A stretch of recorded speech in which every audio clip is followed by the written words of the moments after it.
Good evening. I am doing this on Monday night, the night before Tuesday. I am looking at Canvas, and Canvas has the questions due. No, let's not do that. I was going to try something, but I don't think it's going to work on here. Because mine's a touch screen, I forget. Questions due 24th. Today is the 24th. Technically it's the 23rd, but today, when I watch this video, will be the 24th. National equilibrium theory should already be done. COVID should already be done. If not, it's definitely due today. I know a couple of you have done that. Also, I'm going to be adding this video. Thursday, which is the 26th, we will have a test on section 4 because I'm going to get through the rest of it today. If you guys are struggling, confused, you want to do this face-to-face, by all means, shoot me an email if this is not working for you. I think I've been trying to explain it relatively decent, but not quite a genius yet with it. But I like it. It's fun. I do miss the classroom atmosphere with y'all though. So let's take a look at the PowerPoint. Moving back a little bit, we talked about the invisible hand. We ended up chatting about the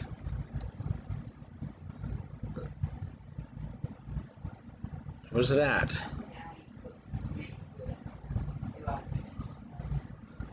The Wealth of Nations with Adam Smith. And you should already know about the invisible hand because I've already read this to you. Let's talk about supply and demand in a market equilibrium. Pretty much when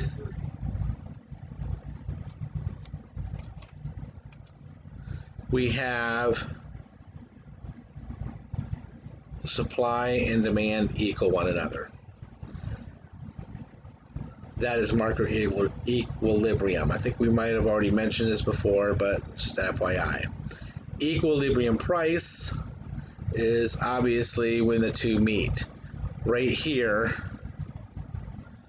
would be the equilibrium price of 32,600. Probably even tells us that on there, but you'll have that. So taking a look at this chart, this graph illustrates equilibrium on a new motor vehicle market. At 32,600, buyers are willing to purchase 16.4 million vehicles. Now, if you guys are buying a $32,000 car, I want to know your secret. I think the most I've ever paid for a car is like $21,000. So I would cringe at buying a new vehicle nowadays. But again, here is our supply. Oops. Here's our supply. Here's our demand. That backwards line. Where they meet is that equilibrium. Right in the middle. Well, not necessarily in the middle, but right where they meet. And then we're going to be talking about shifts in the upcoming stuff. So ultimately what we need is some kind of chart to create our graph. You need to know prices. Remember, the prices is always going to be on that y-axis. Again, y goes up and down. That's a y-axis. That's an x. Y, x. This y is always going to be price. Other than that, we talk about quantity demanded, quantity supplied. All you have to do is pretty much just put it onto the chart somehow.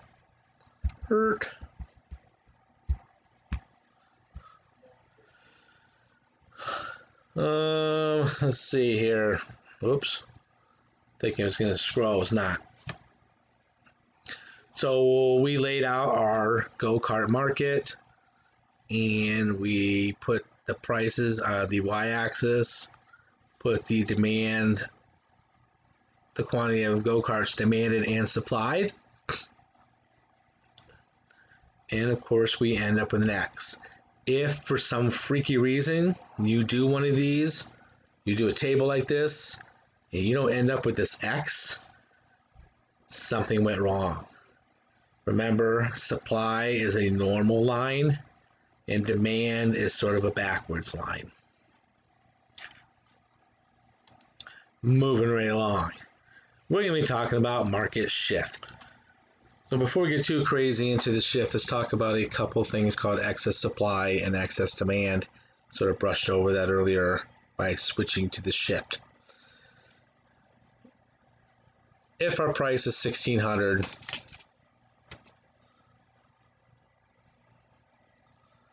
and our quantity demand is 3500, and the quantity supply is 5500, well, doesn't take rocket science to figure out that we obviously have more supply. Whoops, wrong thing.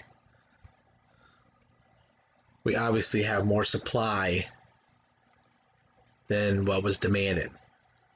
People asked for 3500, we ended up with 5500, we have an excess supply. The same concept goes with demand.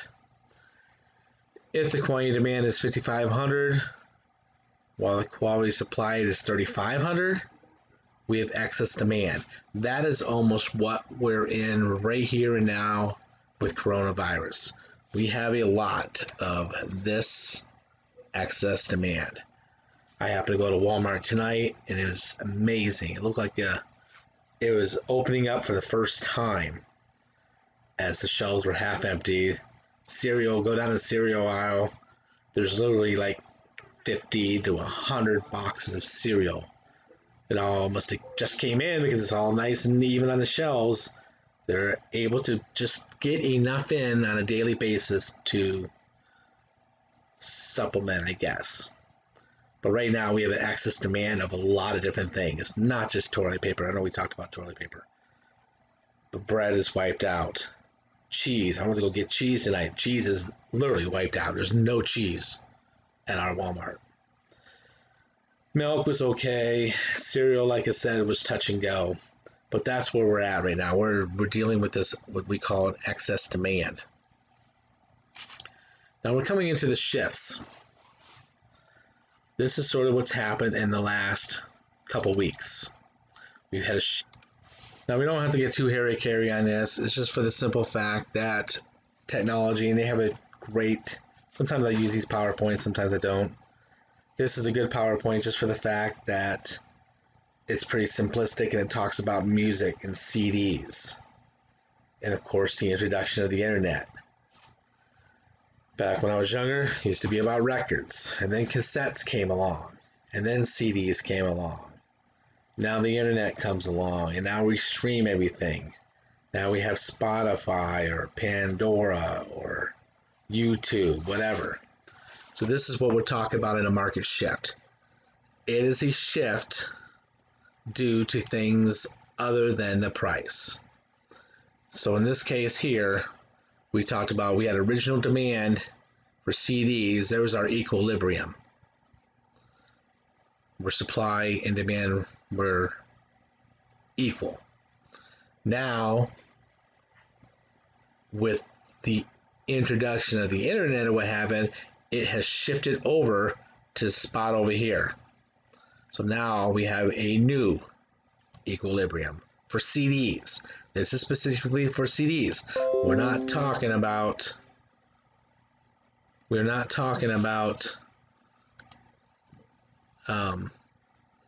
internet. We're just talking about CDs. So it is a market shift. Nothing changed in the price, but the technology changed. And of course, like I mentioned, it creates a new equilibrium. Obviously, go either way. They go to the right of the line or to the left of the line. Obviously, to the left is not a good thing because it changes the equilibrium, which lowers the price. Lowers the supply. And in turn, probably has a lot less demand ultimately, which is why it shifted. Chinese market, a little bit different. Our original demand was right here. I like using my draw thing here. Our original demand was right here, or not original demand. Our original equilibrium was right here, and it shifted that way to now we have a different equilibrium. As a result, the demand curve for cement shifted to the right with the market equilibrium going from point A to point B.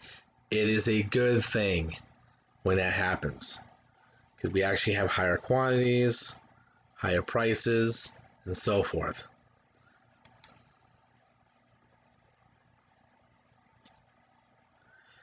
Now let's take a look at the supply end of things.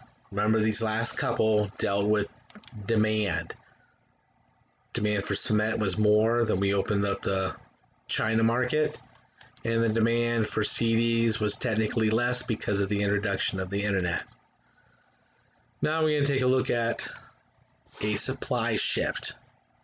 A shift in the amount of gas. We talked about this in one of my classes the other day with somebody. A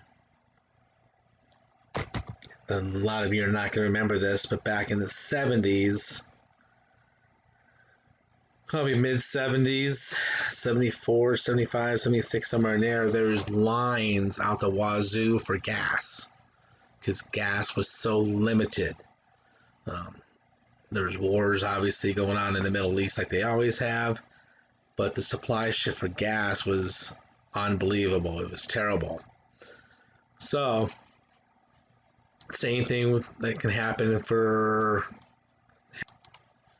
taking a look at Hurricane Katrina when we're talking about gas. Our equilibrium was, whoops, wrong one. Equilibrium was right there. That was point A. After Katrina, of course, if you remember the equilibrium, the price is going to be a little bit lower. The quantities over here, bought and produced, are a little bit higher. After Katrina, boom, prices are up. Remember, this prices goes up. These prices, the prices go up. Trying to speak too fast. So that is a supply shift. That is not necessarily a good supply shift, but it is a supply shift. Real quick, let's talk about shifts and a shift in movement. A movement, let's just draw this real quick. A movement, we're talking about supply movement because all of our lines are quite perfect. Ooh, look at that, it's pretty good. But a movement is just a dip. It's not necessarily a shift. This right here could be a movement. It is not a shift because obviously it comes out of there. A shift is a whole section moving constantly.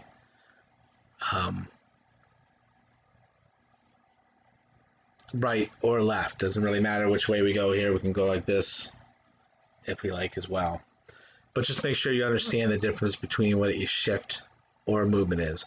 A movement, like I said, all of our lines seem to be perfectly straight. That is not a real supply, or that's not a real demand curve or supply curve for that matter.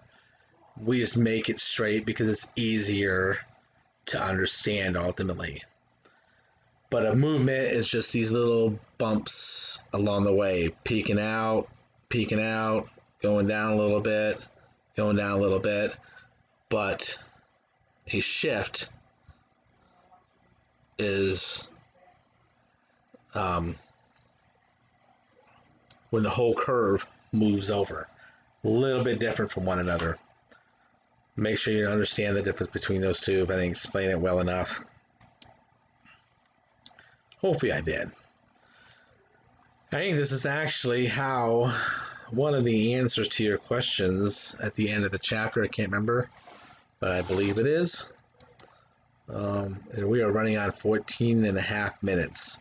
So I might have a couple of videos because I like keeping these to 15 minutes because it takes too long to upload.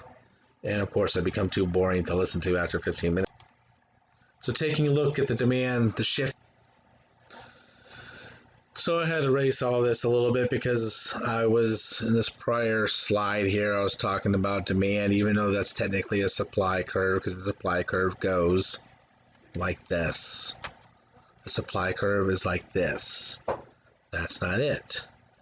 A little touchy-feely here. Supply curve's like that. Demand curve goes like this. But the whole concept between the shift and the movement, understandably, is whether it be a supply shift or a demand shift, is that you do have peaks and valleys. But a shift as a whole, or shift as a whole, makes it jump to change the equilibrium. So the same concept can be said for the demand if we were to do the demand like this, shifting to the left, shifting to the right, which we're going to talk about here shortly anyhow in our nice little grid that we have. So if a demand curve shifts left, this is our normal demand curve. If it shifts to the left, that's 1, this is 2. Demand increases, decreases, can't even read. So our equilibrium price goes down, equilibrium quantity goes down, because probably once upon a time our equilibrium is in there, and obviously it's going downward. If the demand curve, let's throw them over here, number 1, number 2, shifts to the right, demand increases. Again, this could have been our equilibrium price once upon a time. This is our new equilibrium price and quantity. They both increase. Now let's take a look at the supply end of things. Whoops.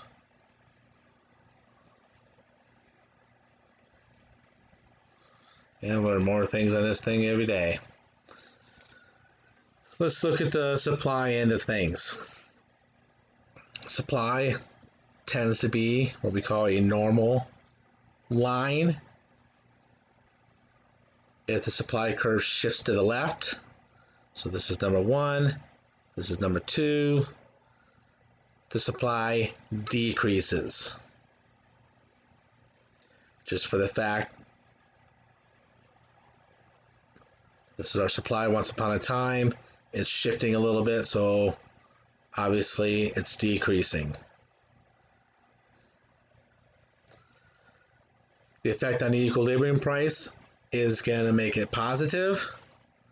The effect on the equilibrium quantity is going to make it negative, because it's making it positive just for the fact, because you got to remember the price is still going up in that direction, but quantity wise we're going down.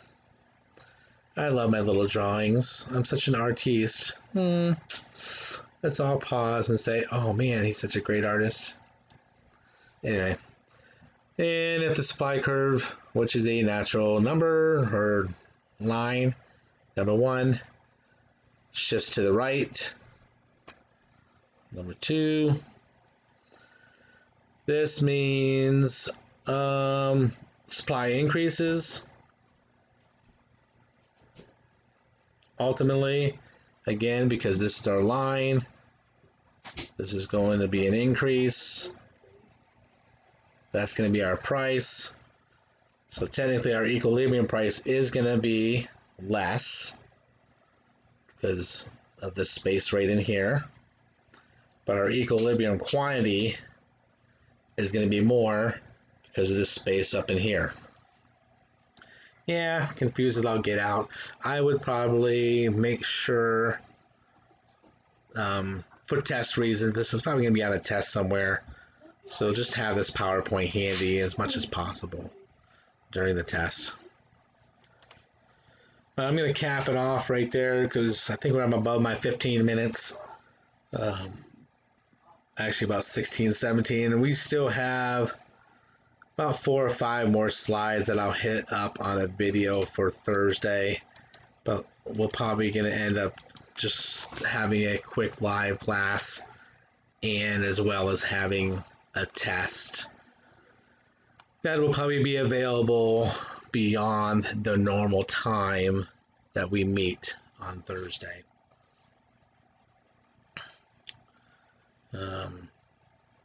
We'll see how it goes, because I think a couple of you could not meet on Tuesdays for whatever reason. Not that I want to discourage meeting up, but it might make it a little bit easier. Like I said at the beginning of this, if you guys would rather meet regularly, as far as face-to-face, seeing one another and doing a PowerPoint that way, let me know, and we'll attack it that way. Or if we just want to meet once a week and have a video here and there.